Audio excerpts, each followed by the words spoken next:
I've been losing sleep over what I'm seeing in the supply chain, and I need to get this off my chest. For the past year and a quarter, I've been tracking distribution patterns, and what I've uncovered scared me so badly that 3 weeks back, I tore apart my entire food storage system and rebuilt it from scratch. The big players moving goods from factories to store shelves are quietly sending warnings to retailers about 11 specific products that are about to get extremely hard to find. Here's the thing that gets me. Absolutely nobody is discussing this publicly. You won't see a single word about it on the evening news. The people living next door to you are completely oblivious. But the folks who actually handle the movement of products through the distribution network, they're fully aware, and they're taking action right now. Make sure you hit that subscribe button because I'm committed to continuously updating you on what the people actually working inside the industry are witnessing firsthand. Listen, I get it. Grocery costs are climbing faster than most households can even track. I've crunched all the numbers myself and put together a free emergency pantry blueprint that breaks down the precise 15 products you can pick up at Aldi or Walmart today that will keep your entire family fed for a full 2 weeks. We're talking 28,000 calories total for less money than you'd spend on a single pizza delivery order. You can download that shopping list absolutely free using the link in the description so you can stop stressing and start actually preparing. Let me walk you through what happened just last Tuesday that made all of this crystal clear in my mind. I was sitting down for coffee with someone who handles logistics operations for one of the biggest food distribution companies operating in the southeastern United States. This guy has been in the business for 23 years straight. He's lived through every conceivable supply disruption you can imagine. And what he told me legitimately made my blood feel like ice water. He specifically said that the allocation notices crossing his desk right now are significantly worse than anything he witnessed during the early days of 2020. Think about that. Worse than the pandemic panic. We're not discussing temporary hiccups or short delays here. We're talking about fundamental, structural production problems that have no quick fixes on the horizon. And he actually pulled out his smartphone and showed me the internal company communications right there in the coffee shop. Item after item was tagged with red warning indicators: reduced production capacity, raw material shortages, transportation bottlenecks. Then he said something that's been echoing in my head ever since. He looked directly into my eyes without blinking and said that if you haven't already started adjusting your household inventory by this point, you're already operating behind the curve. So here's exactly what I did in response. I drove home that same night and immediately started working my phone. I reached out to literally every single contact I've built up over the years in food production facilities, distribution networks, and retail management positions. And what they shared with me aligns perfectly across the board. That these 11 specific items are the ones you need to prioritize right this second. Not in a few weeks, not next month, when it's more convenient. Right this second, item number 1 is every variety of canned tomatoes you can think of. Diced, crushed, whole, sauce, paste, all of it matters. Here's the reality. California produces approximately 95% of all processing tomatoes grown in the entire United States. And right now, California is experiencing the most severe water allocation crisis in the entire document history of the state. The water restrictions being implemented this year aren't temporary measures that will be reversed next season. These are permanent structural changes to the amount of water that agricultural regions are legally allowed to access. And I had a direct conversation with a farmer operating in the Central Valley just 2 weeks ago. This growing season, his water allocation was slashed by 60%. Let that sink in for a moment. You cannot physically grow the same volume of tomatoes when you have 60% less water available. Period. So he made the only logical decision and reduced his planting by half. Now take that scenario and multiply it across thousands of individual farms throughout the region. Production has dropped massively on a scale that's difficult to fully comprehend. Here's what a procurement manager working for a major grocery chain shared with me in confidence. Their tomato product orders for the upcoming quarter are being filled at roughly 67% of what they actually requested. That means for every 100 cans they place on order, they're receiving 67 cans. And the situation is deteriorating further with each passing month. The tariffs that were placed on imported tomatoes coming from Mexico are still actively in effect. So the backup supply source that would normally compensate for California shortages has become economically unviable for most retail operations. I personally drove to 4 different stores just last weekend specifically to check their tomato sections. 3 of those 4 stores had noticeably thinner inventory. Some specific varieties were completely sold out with empty shelf space. Canned tomatoes form the absolute backbone of home cooking. Chili, soups, stews, every pasta dish imaginable, pizza sauce, the list goes on. If you cook meals at home with any regularity, you're using tomato products constantly. I now maintain a minimum inventory of 100 cans at all times in my storage. I keep a mix of diced, crushed, sauce, and paste varieties. Building that inventory cost me roughly $80, but I'm constantly rotating through it in my regular cooking. 6 months ago, a single can was priced at 99 cents. Last week, that exact same brand was marked at $1.49. That represents a 50% price increase in half a year. My personal strategy is straightforward and simple. Every single time I go shopping, I purchase 10 additional cans. I spread those purchases across different stores to be reasonable about it, but I'm absolutely consistent about doing it every trip without fail. Item number 2 on this list is butter. Real dairy butter made from cream. The problem isn't where most people assume it is. Everyone automatically thinks that if there's a butter shortage developing, it must be because there's a milk problem. That's completely wrong. There's actually plenty of milk available. The real issue is processing capacity combined with cost structure dynamics. Manufacturers can generate significantly higher profit margins by selling cream for specialty cheese production, premium ice cream, and coffee products than they can by processing it into butter. So when production costs increase, butter is one of the very first products where manufacturers deliberately pull back on volume. Labor shortages at processing plants have substantially reduced throughput capacity. And a regional sales representative told me directly that his company has cut butter production by 15% this year, while simultaneously increasing production of higher margin products. This isn't an isolated situation. This is happening industry-wide across multiple manufacturers. Butter is one of those products that most people don't even think about stocking up on because it's a dairy product and people assume it won't keep. But here's the secret that changes everything.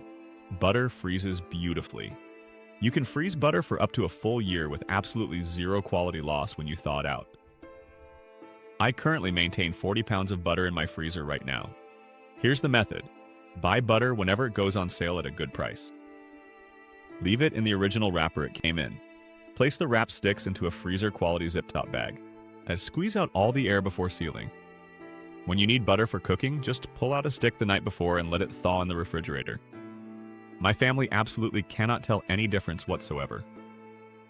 Butter prices fluctuate wildly throughout the year in dramatic swings. Last winter, butter hit $7 per pound at retail, but I was using butter I had bought during the previous summer for $3.50 per pound. That's real money saved. Item number 3 is pasta in all shapes and all brands. The reasons behind this shortage are considerably more complex than you would initially think. It's a perfect storm of multiple factors hitting simultaneously. First, let's talk about durum wheat. That's the specific type of wheat used to manufacture quality pasta products. The vast majority of durum wheat comes from North Dakota and Montana. Last year, as both states experienced severe drought conditions, yields were down significantly across the board. The wheat that did manage to grow had notably lower protein content than normal. Lower protein content means lower quality pasta production. So manufacturers need to use more wheat to produce the same quality of pasta they were making before. Now add in transportation costs on top of that. Shipping costs have absolutely exploded.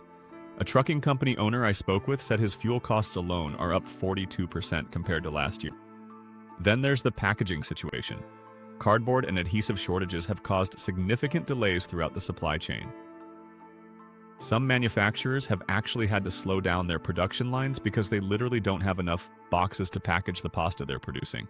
Now here's my personal approach to this.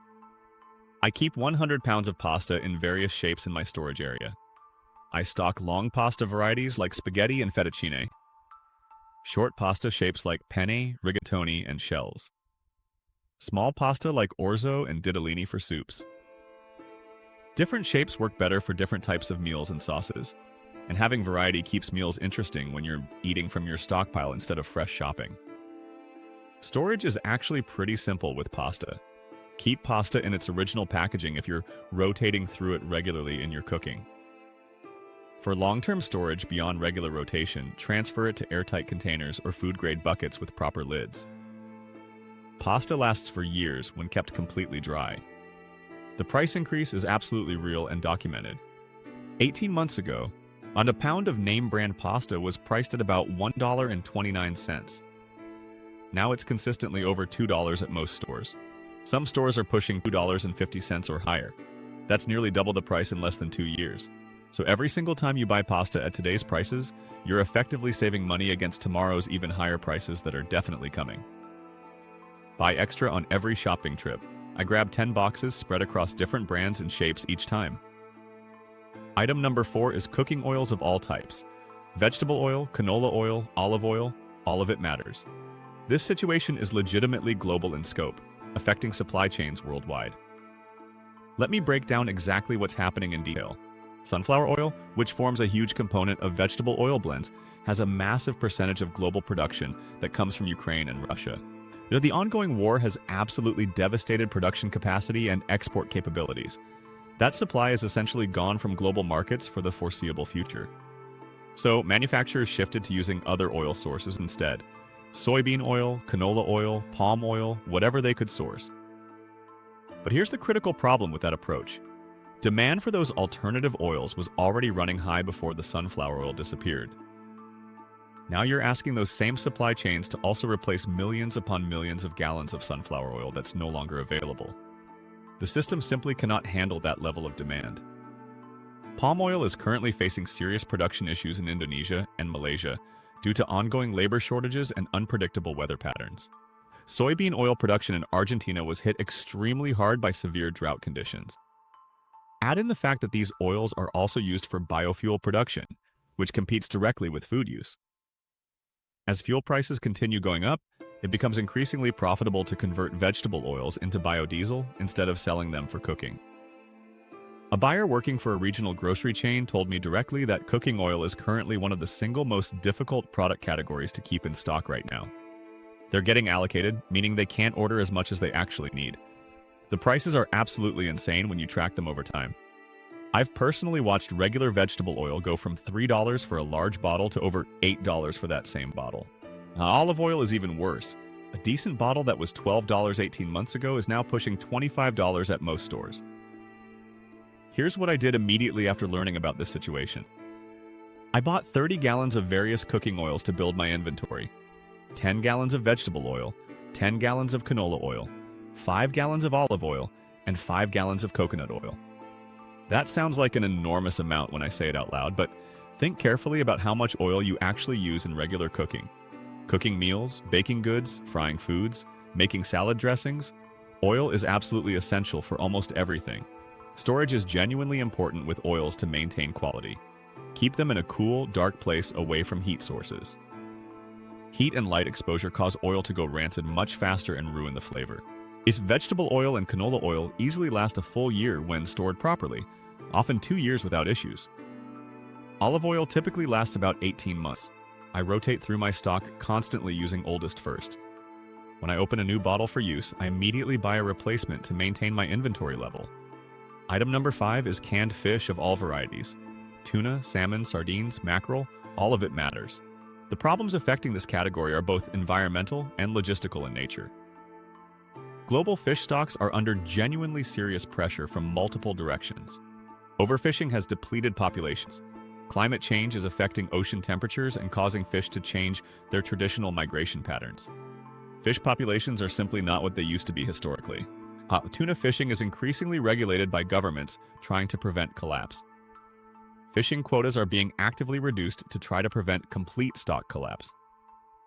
Less tuna caught means less tuna available to be canned or consumed for consumers. It's that straightforward. Salmon is even more complicated than tuna. Wild salmon runs have been declining steadily for years now. Most canned salmon available in stores now comes from farmed sources, but salmon farming operations have their own significant issues to deal with. Disease outbreaks can wipe out entire farms. Environmental regulations restrict operations. Feed costs have skyrocketed. All of these factors combine to either reduce production volume or dramatically increase costs, which get passed to consumers. Then there's the labor situation on top of everything else. That seafood processing is extremely labor-intensive work.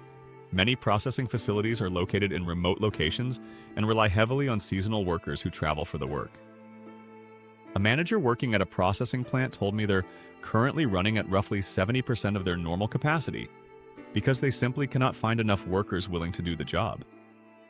I went to 3 different stores last week specifically to check their canned fish stock levels. All 3 stores had noticeably reduced selection compared to what I remembered. Some varieties were completely out of stock with empty shelf space. Prices have gone absolutely insane when you track them. Canned tuna that was $1 per can is now $2.50 or more at most stores. Wild-caught salmon is pushing $6 per can for standard sizes. But here's exactly why you need this in your stockpile and why it's non-negotiable.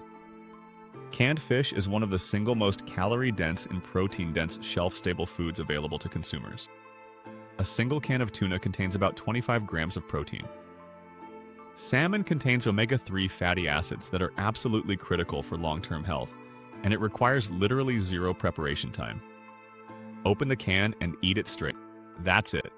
In a crisis situation where cooking might be difficult or completely impossible, canned fish is worth its weight in gold. I currently keep 120 cans of various fish types in my storage. Mostly tuna because it's versatile, but also salmon, sardines, and mackerel for variety. It cost me about $240 to build that inventory, but that represents 120 ready-to-eat high-protein meals that require no cooking whatsoever. My storage is simple and straightforward. Keep cans in a cool, dry place away from moisture. Canned fish easily lasts 3 to 5 years, often longer if stored properly. Item number 6 is peanut butter, which genuinely surprised me. This one caught me off guard because peanut butter seems so fundamentally basic and American. How could there possibly be a shortage of peanut butter? Well, let me explain exactly what's happening behind the scenes.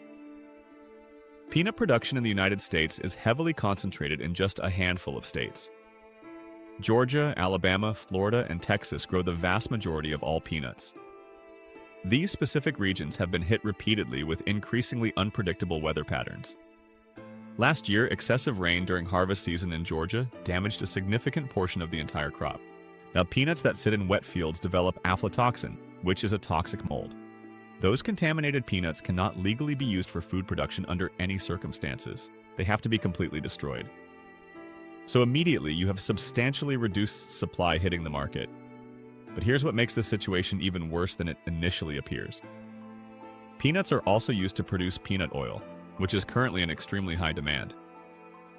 When peanut oil prices are running high, more peanuts get diverted to oil production instead of being processed into peanut butter for consumers. Labor costs at processing plants have increased dramatically over the past 2 years. A store manager told me directly that peanut butter is currently on allocation from several major brands. They're not receiving their full orders when they place them. Here's exactly why peanut butter is critical for your stockpile. It's incredibly calorie-dense. Just 2 tablespoons contain about 200 calories and 8 grams of protein. It requires absolutely no refrigeration even after you open the jar. It lasts a very long time. Unopened jars easily last a full year or more, often 2 years without any quality degradation. And it's incredibly versatile in how you can use it. You can eat it straight from the jar with a spoon, spread it on bread or crackers, mix it into oatmeal for extra protein, use it in sauces and cooking, or just eat it by the spoonful for quick energy when you need it. During a power outage we experienced last year that lasted several days, peanut butter became our absolute go-to food. No cooking required whatsoever. High energy content. Familiar taste that everyone in the family enjoyed. My kids actually looked forward to meals because peanut butter made everything taste better and feel more normal. I keep 40 pounds of peanut butter in my stockpile. I maintain a mix of both creamy and crunchy varieties. That's approximately 26 large jars total. It cost me around $130 to build that inventory, but it's worth every penny. Buy extra jars on every shopping trip. Check the expiration dates and rotate your stock properly using oldest first. Item number 7 is rice, and I know what you're thinking. I know rice appears on literally every prepper list ever made in history, but hear me out carefully because the situation right now is fundamentally different from typical prepper advice. This isn't about panic buying or hoarding. This is about actual production problems. India, which is the world's single largest exporter of rice, banned exports of several rice varieties last year, specifically to protect domestic food security for their own population. That decision removed millions of tons from global markets instantly. Other rice-producing countries tried desperately to fill that massive gap. Thailand, Vietnam, Pakistan, but they simply cannot produce enough volume to replace India's exports. Now, you might be thinking that the United States grows plenty of rice domestically, so we're fine. We do grow rice, but American rice production is also under significant pressure right now. Water shortages in California and Arkansas, which are two major rice-growing states, have reduced planting. Increased costs for fertilizer and fuel have squeezed farmers. But a rice farmer operating in Arkansas told me his production costs are up 38% compared to just 3 years ago. But the price he gets paid for his rice hasn't increased proportionally to cover those costs. He's getting squeezed on both ends. A 20-pound bag of rice that was priced at $15 a year ago is now over $22 in many stores I've checked. Some premium varieties have literally doubled in price. Here's my personal rice strategy in detail. I keep 300 pounds of rice in various types in my storage area. I stock white rice for long-term storage because it lasts decades when stored properly. I keep brown rice for better nutritional value, though it doesn't last as long as white rice. I also stock jasmine and basmati varieties for variety because eating the exact same thing every single day absolutely destroys morale over time. Storage is absolutely critical with rice to prevent spoilage and bugs. For long-term storage, use food-grade buckets with gamma-sealed lids that create an airtight seal. Add oxygen absorbers before sealing the bucket. This removes oxygen from the environment and prevents bugs from surviving. Stored this way properly, white rice lasts 30 years or more without degradation. Rotate your stock properly using oldest first. Buy rice consistently without fail. Every shopping trip, add a bag or two to your inventory. Prices are not going down, they're only going to continue climbing.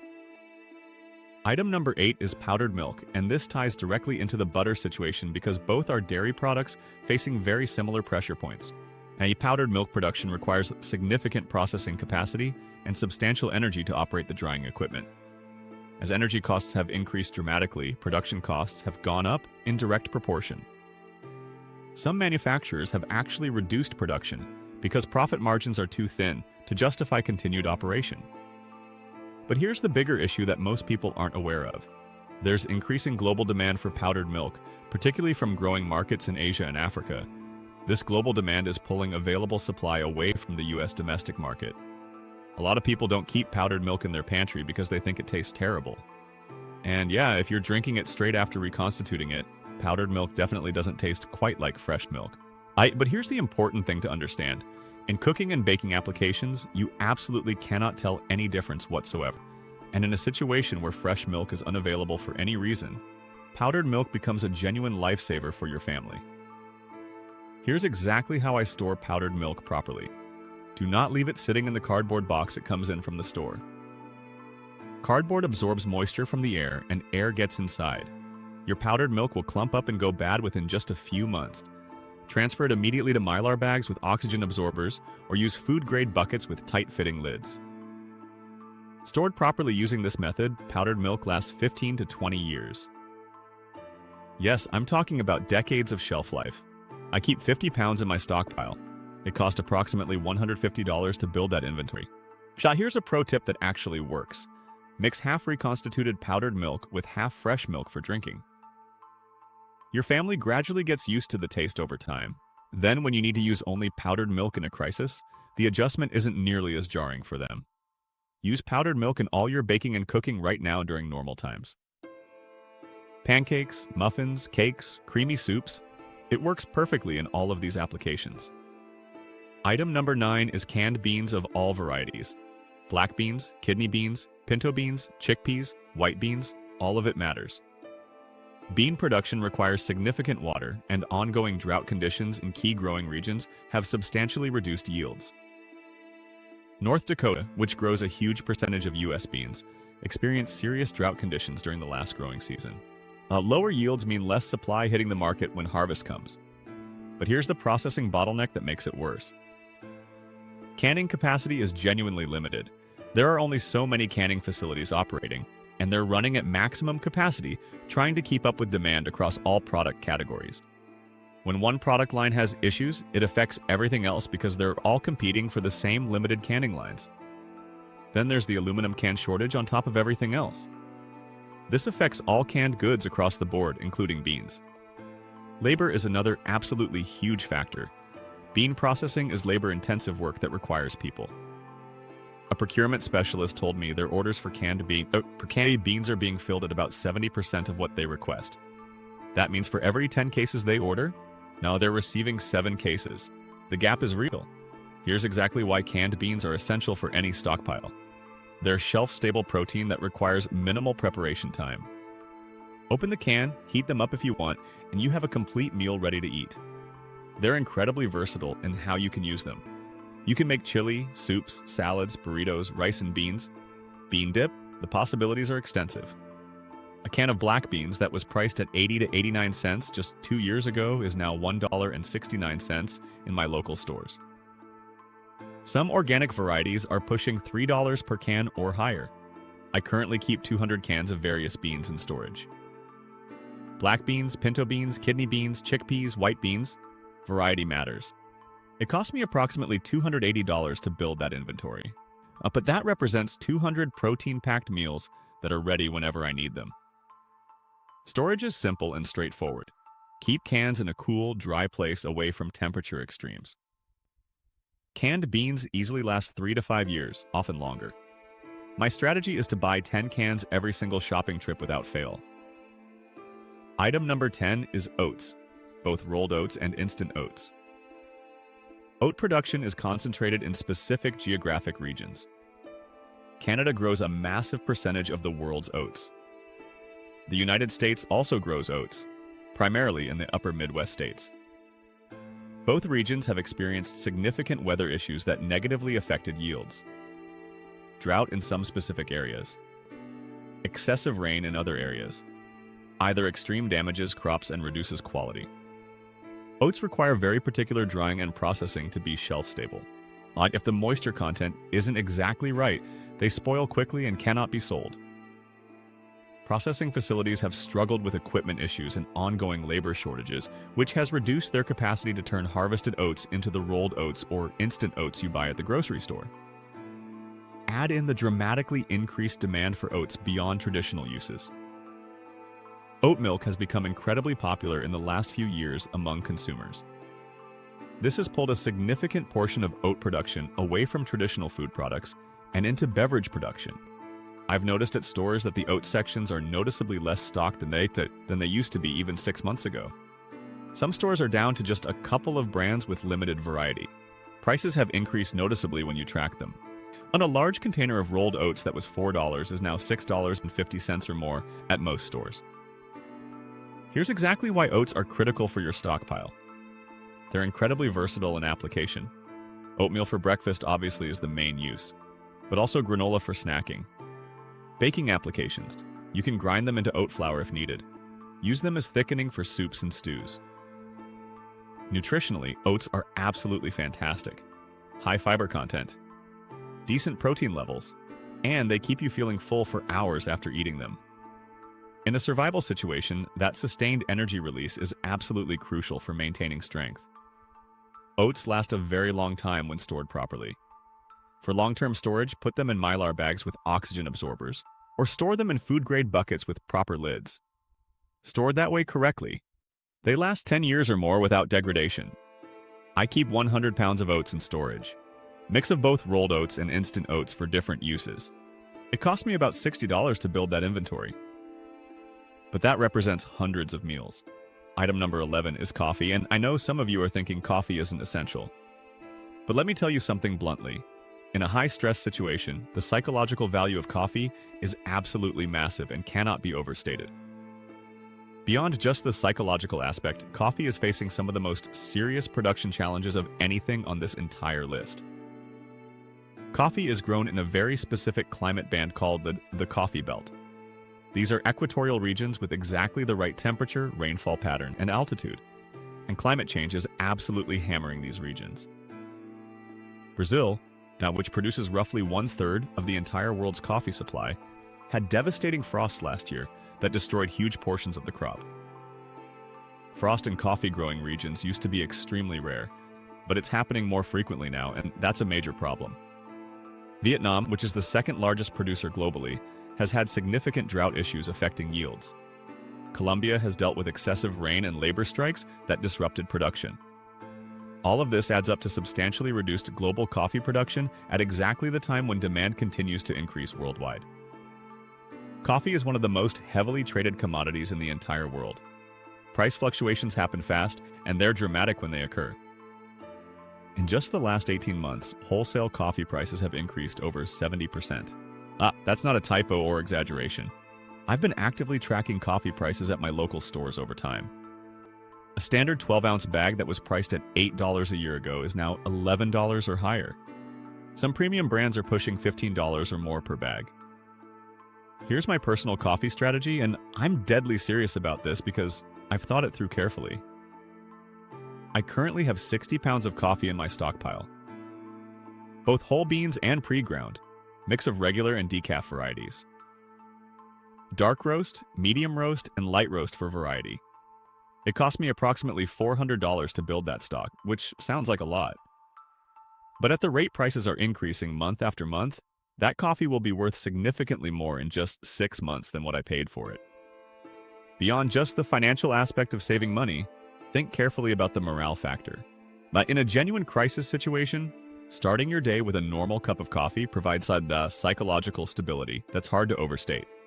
It's a small piece of normalcy when literally everything else around you is complete chaos.